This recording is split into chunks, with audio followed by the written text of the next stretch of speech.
Welcome to the Worship Ministry Training Podcast, a monthly podcast for worship leaders who are serious about growing in their craft and calling. My name is Alex, fellow worship leader. Super stoked you're here. And if you're a new listener, I'm going to encourage you to hit that subscribe button because every single month, I'm going to give you helpful, practical guidance that you can immediately implement into your ministry. Hit that subscribe button and then go back through the past 9 years of episodes and binge listen your way to a healthier ministry. And if you're someone who is really serious about growing as a worship leader, I'm going to point you to the Worship Ministry Training Academy. What is the Academy? It's an online training platform that will give you everything you need to build a thriving worship ministry. You'll get 10 in-depth courses on topics like set building, team building, musical excellence, vocal technique, and more. You'll get live monthly training workshops on topics that are relevant to you. You'll get exclusive expert interviews with some of the best worship leaders in the world. You'll get done-for-you ministry admin systems and audition process, onboarding documents, team training materials, and even team discipleship materials. We will take care of you so you can focus on leading your team. If that sounds like something that would be of help to you, you can try the Worship Ministry Training Academy for just $1 by going to worshipministrytraining.com. Sign up today for your $1 trial, and I hope to see you inside of the Academy. All right, let's get into today's episode. Hey guys, this was a podcast episode I did with my friend Jason Squires for his podcast called The Table. If you're looking for a new podcast, go check out Jason's podcast. It's great. He does it every week. It's for worship leaders. So check out The Table. But this is a interview that he did with me on his podcast. I hope you enjoy. Hey everybody, welcome to the next episode of The Table. My name is Jason Squires, and I am joined by my friend Alex. I'm going to try it. Enfiedgian. Is that right? Whoa, you nailed it. Did I get it? You nailed it. You straight up nailed it. Enfiedgian. I've been working on it. I was like, I'm going to get this for this introduction because it's a good one. But I will tell you, every time I've had to write it, I've had to look at it to make sure that I got the I's and the E's and the D's and the J. You have a lot of letters in your last name. Yeah. I was talking to Jenny McGrew on my podcast yesterday, and she was like, you should just go by Alex E. And I was like, I think I might. Yeah. No, you want to make people work for it. You got to make people work for it. And it's nice having a hard last name because when telemarketers are calling, they clearly butcher the last. They get Squires wrong all the time, which I'm like, it's phonetic. That's hilarious. This should not be hard. Hey, tell us about you. Tell us about Alex and all things Alex Enfiedgian. I'm going to work that in as many times as I can. Okay, you keep doing that. I am a Los Angeles native. Been serving the Lord since I was 18 and been around the world. Literally lived in Russia for 2 years as a missionary. Actually met and married my wife over there. She was in the ministry with me and was a youth pastor, worship leader, blah, blah, blah. My most recent role was worship pastor at a very large church here in Los Angeles. I'm still in that role, but it's shifting slightly. And I also run Worship Ministry Training, which is an online academy for worship leaders with, courses and resources and live trainings and blah, blah, blah, Zoom calls and all that. So that's me. And I just love to encourage people and build people up. So I'm excited to hopefully do that today for the listeners who are on your podcast. Yes. You're going to do it. I promise you. I'm excited to hear what you have to say. As we kind of jump into, we've been talking about expectations this month and team time, what it means, and I think it's one of the biggest things that can cause drama and problems on teams is if you're not clearly communicating what you're expecting from people. And so with that, let's talk about it. In your opinion, why is clarity in communication important when leading a team? Yeah. Well, I think, and I stole this from someone smart, I don't remember who, but I think that clarity and providing clarity is the leader's primary job. The number one job of the leader is to provide clarity for the people who are trying to follow them. Because if it's unclear for the people, they won't know which direction to go. And you and I kind of joked about it before we hit record, but you provided clarity to me for this podcast. You led me well. You're like, here's the questions, here's the time, click this link, see you there. You set me up for success. Yep. And you did that by providing clear direction. And I think it's the number one thing that leaders are supposed to do is to say, this is what we're doing, this is why we're doing it, and this is how you can be successful. And if you can answer those 3 questions for each of your volunteers, then they can actually be successful. You don't want to make it hard for them. You don't want to make them guess, because then they're going to be out of alignment and you're not going to move anywhere. You can't move a group of people anywhere if they're out of alignment, right?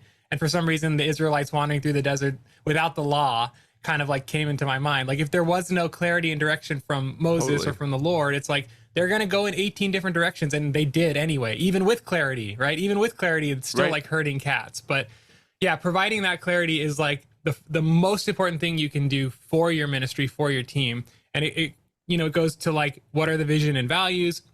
What are the expectations of a volunteer? Like everything, like how do you get in the what's the code to get into the back room or whatever it is, you know what I mean? All of that stuff should be clearly defined for people so that they can actually enjoy showing up and just serving, right?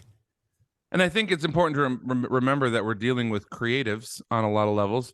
And so like it's not, we don't necessarily like, sometimes need more reminding on expectations because of just the nature of who we are.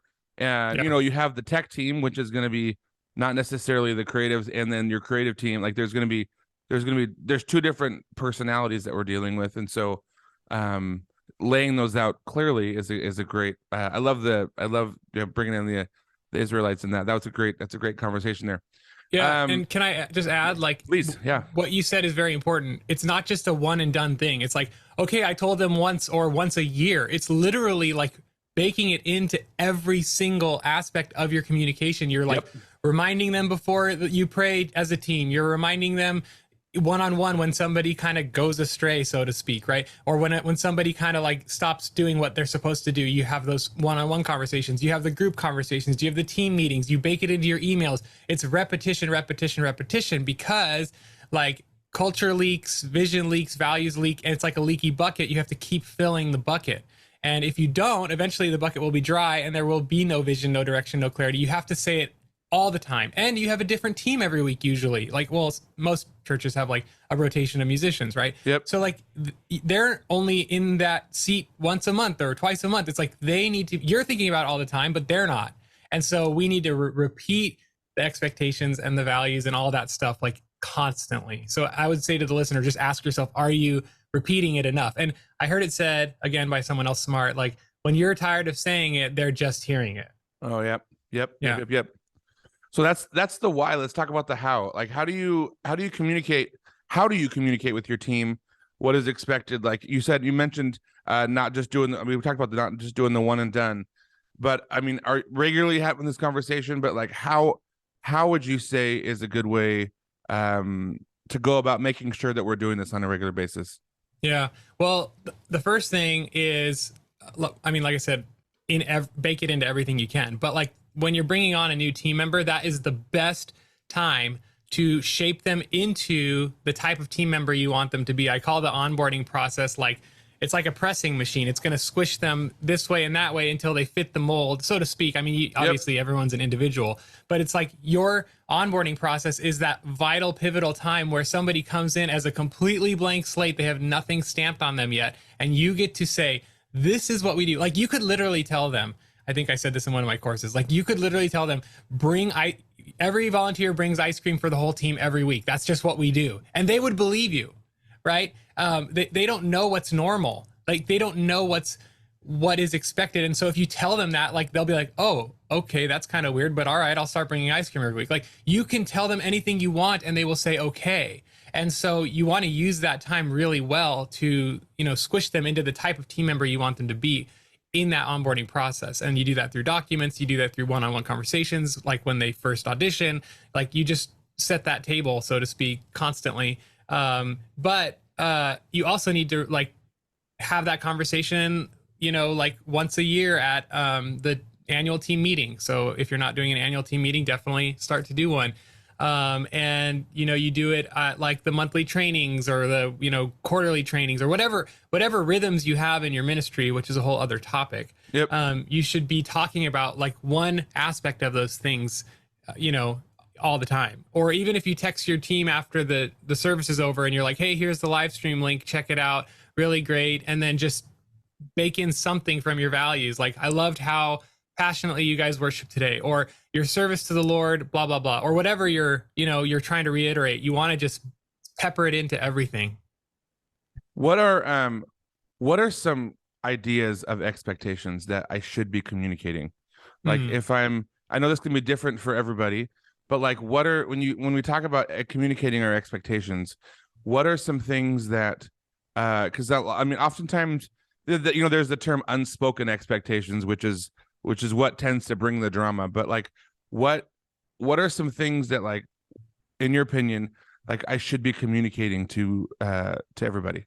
Yeah. I mean, You talked there's the about because you talked about documents and stuff, and so yeah. that's where I was curious what your thoughts are on the what.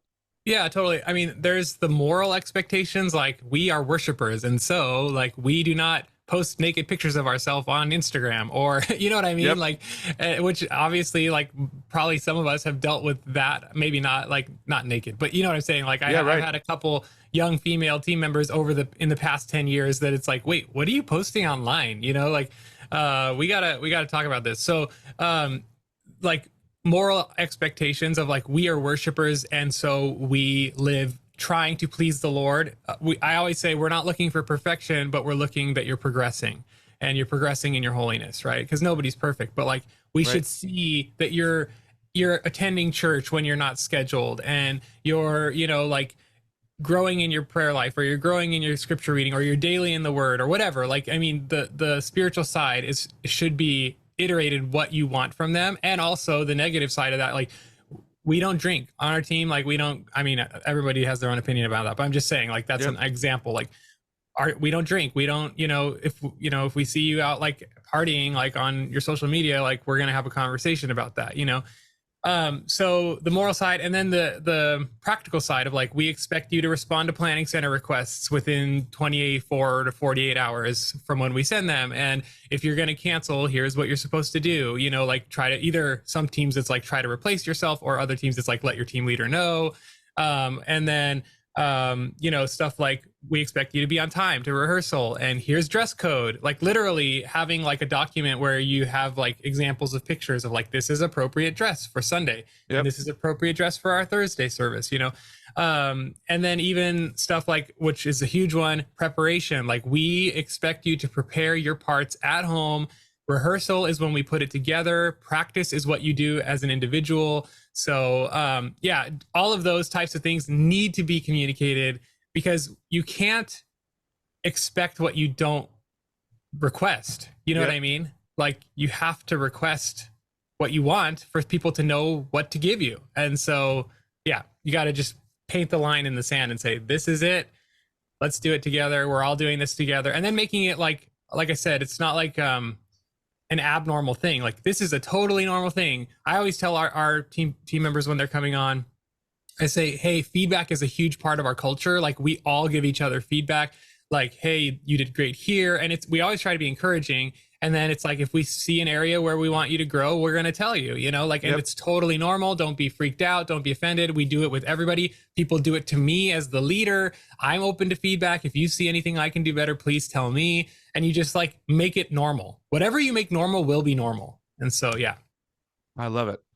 I love it. You talked a little bit about bringing on a new volunteer, but if I'm bringing somebody new into the conversation, is it like come on in and then wait till the next time we talk about expectations, or are you're communicating the expectations as they on board, and how are you doing that?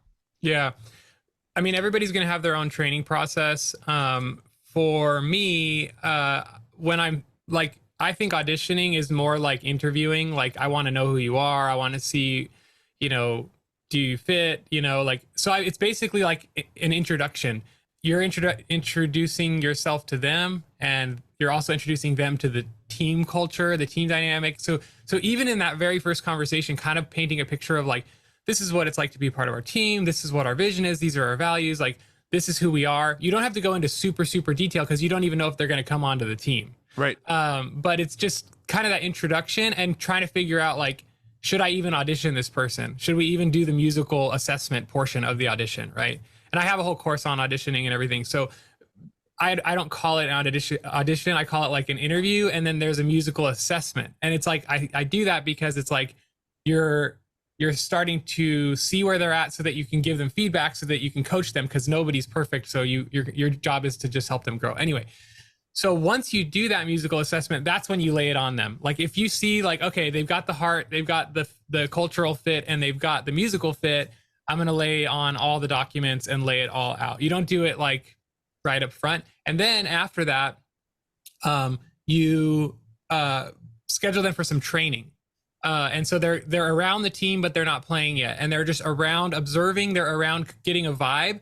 And like the cool thing is when you do this right and you form each team member into the kind of person that you want, and you're constantly keeping the temperature of the team the way that you want it, then when new people are added to the team, they just by osmosis become part of that culture, and they start to act that way too. And so, yeah. So anyway, the trainings help because they're just observing and they're there around the team, listening to how the team talks, just getting a vibe, and standing awkwardly in the corner as you try to like, hey, come on. Like, what do you think about this? You know what I mean? So anyway, those are some thoughts. No, totally. And I think, a lot of it's like, people actually thrive with boundaries. They thrive when there's something around them where they know how to respond and where to go. It's not just this like open season, open free space. It's like, I need to know when I walk in what everybody wants to know, what's expected of them when they walk in the room. And so I love that. What if someone is listening today realizing they've never specifically communicated what they expect from their team? Like what should they be thinking about? Excuse me. What should they be thinking about how having that conversation? What should they be thinking about, like taking a step forward and like, I've never done it. And so like, do I just start doing it, or do I have a team night where we talk about everything, or like, what would be a good place to start this conversation if I've never done it? Yeah. I love your questions. You have really great questions. Oh, thank you. So because you're thinking like the person listening, which is a good interviewer. Yeah. And if you're listening and you're like, oh my gosh, I've never done any of this, I just want to encourage you, like, it's okay. It's better to start late than to never start. So like, it's okay. You are where you are. God has you where you are. You're hearing this. You're realizing you need to do better. Praise God for all of that. And just say, all right, I'm going to do this, and it's going to be bumpy, and I'm going to figure it out as I go. So give yourself a little bit of grace, I'll say first. Secondly, you just have to start. And what I would say is like, have a team meeting. First of all, kind of get some of this stuff figured out in your head, and I don't want to like plug the academy too much, but I actually have like a vision, values, onboarding doc template that you can get in the academy, and you can work through it and create all of these materials. It'll help you think through this process. So once you have it figured out, like, this is what I want to build with my team, and these are the expectations, then you have to call a meeting and say, hey guys, I'm so sorry. I have really failed as a leader. And that is the first thing you say, because when you say that, all the walls come down. Yep. And you're like, you're owning it. You're owning your, like, that you messed up, that like you don't want to like completely beat yourself up, but just say that, hey guys, I just want to apologize. Like, I realize that I haven't been doing a good job creating clarity around the expectations of our team. I totally own that. And I would just want to apologize. And I say, moving forward, I want to do better. And so this meeting is about starting that process. And I really need you guys to go on this journey with me and help me figure this out, because we want to be a healthy team. We want to be this team. So you have that little speech, you kind of explain your, vision, values, expectations, whatever, and then say, guys, let's do this together. Help me refine this. Any questions, and most people on the team aren't going to give it much feedback at all. They're just like, okay, cool. And then now comes the hard job of just repeating, having those hard conversations, just baking it into all of your communication, putting it on the walls in your whatever back room area. Just go for it. And you will see progress, but it's not going to be overnight. And healthy cultures take time to build. And so those would be some thoughts if you're listening and realizing you need to start, just start. Now, I'm going to ask a hard question. What do I do if people aren't meeting the expectations? All right. Like this is, I'm going to ask you, and you get to answer it. And I'm going to, whatever you say here, but I don't, it's not a fun question, but it's something as a leader we have to deal with. And actually, it's that time when you have to kind of, re-explain the expectations, but like what if I'm dealing with somebody, I'm thinking right now, somebody's listening to the podcast going, I've explained it and it's not clicking. Like, and we're having problems on the team. But if I say something, I may not have a drummer, and that's going to be a hard thing to not have a drummer. Do I deal with the problems and so I can have a drummer? And like these are the things we all deal with. But what are your thoughts on how to handle that? Yeah, thank you. There's two parts of that I feel like I want to address. One is like, well, if I do say something and then I won't have a drummer, that's a big, real problem that I want to talk about. The other part of the question is like, just how do you have those conversations? So I want to deal with that drummer dilemma. And I know that's just like, it's like, it covers multiple instruments, obviously. Yeah, it's just the one everybody picks on the drummer, but yeah. Yeah, exactly. Right. So, but here's the truth, right, Jason? Like, if we go back to what Jesus actually wants for our team, which is like spiritual growth, spiritual fruit, spiritual, whatever. If that drummer, first of all, if that drummer is like literally like a heathen, a pagan, and he's like doing bad stuff that you know about, and you're like, but I need a drummer. No, you don't. Okay. Jesus will be more honored by you not having that drummer on stage than by having a drummer just so you sound like a band on the album, right? It's like Jesus does not care if it's a spiritual issue and it's a literally like he's in sin or she's in sin or whatever.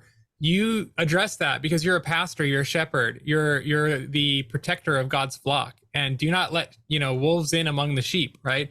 And a bad apple will spoil the whole bunch, by the way. So you have to deal pretty swiftly with like sin issues on your team. If it's more of like he's always late or she's always late or this, you need to also deal pretty swiftly, not like harshly, lovingly. Jesus always spoke with grace and truth, right? So we have to have both. And he gives us a billion shots at things. Like he doesn't just like chop off our head the minute we mess up. But he does lovingly call us up to a higher standard. And we have the choice as believers whether or not to, go with him where he's leading us. And the same thing is true with your team. So if you've got someone on your team who's like, they're not hitting the standard, you have to talk to them about it, not publicly, not in front of the whole team.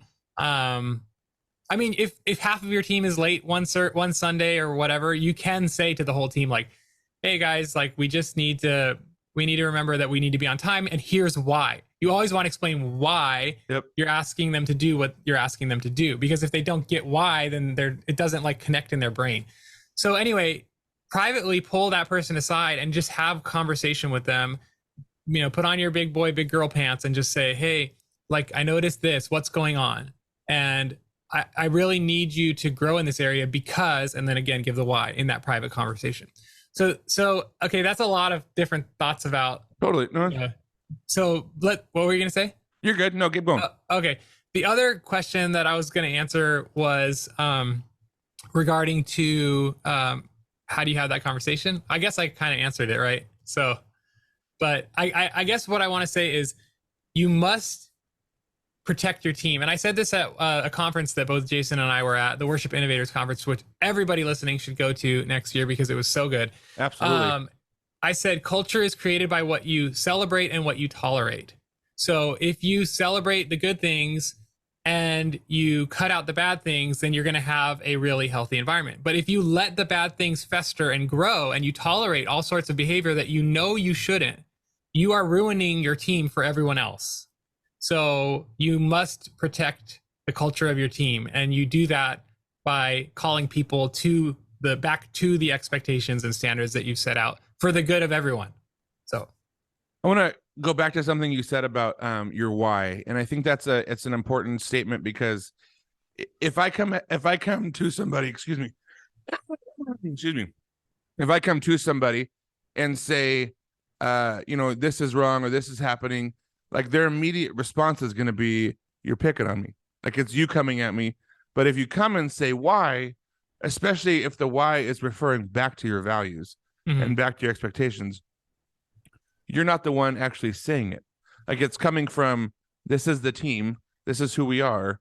And I'm a firm believer in all things is of understanding your why and why you're doing it, why it exists. Life's too short to just do things to do things. And it's like, if we don't understand the why into why things are taking place, then we're just kind of like existing on a planet, as opposed to being intentional about who it is or what it is that we're doing and why it is we're doing. And so I love that. I love those thoughts. What are you what are do you have any more thoughts on expectations with teams? Do you have any more things you wanted to throw in there? I feel like we covered a lot of important topics that people will spend the next year working on. Totally. It's not, yeah, I think there's probably some more rattling around back there, but it's not worth sharing at this point. It would be information overload. Yeah. I love it. No, and I'm glad you said that, actually, because it's important to realize that these kind of things don't just flip the switch on Sunday, and it's not a like go back and everything's gonna work. Like, these are when you look at a team that is doing things well, they didn't do things well on day one, and they're, we're all in process, and we're all understanding step into whatever it is that we're looking at. And so encouraging people just to take the moments to just like take a little bit out of what Alex said today, and just not try and go implement everything tomorrow, but like over the course of a season, implementing these things it's a big scenario. So we call our podcast The Table, and the table is, we eat good food at the table. And I also believe that good conversation happens around good food. If you're going to have a team night, it's important to have food. Like, if you're going to, because I mean, it kind of breaks down that call. Everybody likes to have food in their hand when they're talking. So if I'm coming over to the Enfiagian house, see what I did there? Enfiagian. So there's so many syllables in there. In the Enfiagian house, like what would you be putting on the table for dinner? What is your? I love that question. Jason, am horrible at cooking. I burn everything I cook. I am a joke of a cook. It is not my skill set. That's an excuse. That's an excuse because, of course, you can learn how to cook. But like, if your wife is a good cook, then why do you need to learn how to cook anyway? So I would probably not cook anything for you, Jason, but my wife would, and she grew up in the Soviet Union, so she was born and raised in Uzbekistan. So we would probably have something from that region of the world, probably like borscht soup with some like toast, or borscht is like this bright red beet soup, and it's actually really good. Like, it looks like bloody, like, really vividly bright red, but it's delicious. Or like cabbage, steamed stuffed cabbage wraps with like meat and like rice and herbs and like ground beef or whatever, ground something, and then in a cabbage wrap thing with some delicious red sauce on top, something like that. That sounds delicious. It is good. It's very good. I'm very blessed, man. Yeah, I love that you know your space. You're like, I'm not gonna do that. I'm gonna let her do it. I'm gonna let her take care of it. I can do sandwiches and like sometimes eggs. Sometimes. Not all the time. When I get lucky, and it works. How about you? What are you good at? Oh, dude, I'm a huge smoker fan. Like, I throw meat on the smoker, and COVID actually made me like learn how to cook better. Nice. Because I'm like, you have to be home all the time. You might as well enjoy it. And so I bought a new barbecue and a new smoker, and they're on all the time. And we're, I'm looking forward to Thanksgiving, and looking forward to, throwing a turkey out there, or like all the things. If it doesn't get cooked outside, my wife's doing it, because I don't cook inside. I cook outside. She cooks inside. And we always try and get as much as we can out there. And like, let's cook it, let's smoke it, and then bring it in. And then so yeah, that's us. Sounds good. And I think one thing that we do also that's different than maybe some people, we have a drink fridge in our garage that we literally just call it the drink fridge, and it's always stocked full of anything you want. You go out there, and our friends know, like, when they come over, they just walk into the garage, and there's all different sorts of beverages in there for them to have. It's something that we started doing a while back, and I have one in my office. Like, everywhere I go, it's like there's just you walk in, and there's a lot of beverage choices to take. So hey, how do we connect with you? Tell us about worship ministry training and all the things. Like, how can we connect with Alex Enfiagian? Thank you. Yeah, I think, we try to be wherever, we're starting to try to be wherever people are, but the number one place I would point people to is worshipministrytraining.com. It's long, just like my last name, worshipministrytraining.com. And on Instagram, it's at Worship Ministry Training. I'm finally starting to post more there. And YouTube, same thing. So anyway, yeah, I'd love to connect, love to encourage. We have a mailing list that gives, kind of free summaries of what we're teaching out every month or every couple weeks. So wherever people are, we want to be encouraging them because ministry is hard, and, we're there. So worshipministrytraining.com is the best spot to go. I love it. And you mentioned documents and stuff in the training process. Do you have examples that people can look at and things that they can see of like ways to communicate some of these expectations? Yeah. So if they go to the website, worshipministrytraining.com, and click on the free resources tab, there are lots of free documents they can download. Awesome. And it also puts them in an email sequence where there's like 15 different, like super practical training emails / even like downloadable documents that they can use. And then we have an academy, which is like way more in depth, which is like 10 courses and a whole bunch of other documents and document templates and audition process, team training videos for your worship team that you can send to your guitar players, your bass players, your drummers. So, basically my job is, or my goal is, to give a worship leader everything they need, the training and the tools to build a thriving, healthy, vibrant worship ministry. That's what we do in the academy. Awesome. And if you are listening to this while you're driving and you missed that, I will include that link in the show notes. So when you click on it, the link will be there for you to kind of get out to that resource page, so that it's not, don't be writing it down while you're driving. Don't do that.